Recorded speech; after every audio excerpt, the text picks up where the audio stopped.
They are doing a wonderful work by providing such a platform for the students to display their talents, and I hope that this good effort will continue for a long time. Long live this program. Thank you all.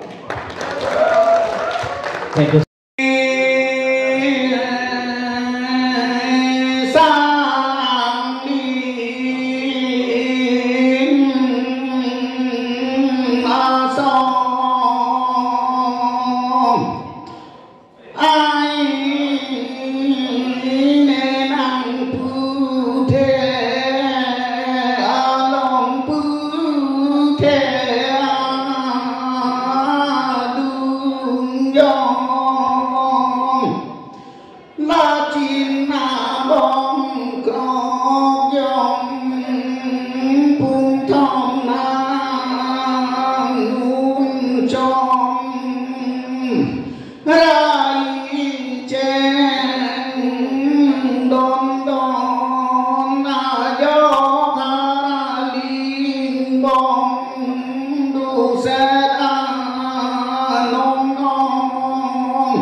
Của mắt cái số gam đáp là cùng sẽ cái thằng của là cái cả julo đây là nên chỉ biết là cái cả julo tapi nak cái alam udang lang hay tanya ni lah cả julo mà cả julo sinang cùng panang than chọn đó anh cái plan apa orang itu tum po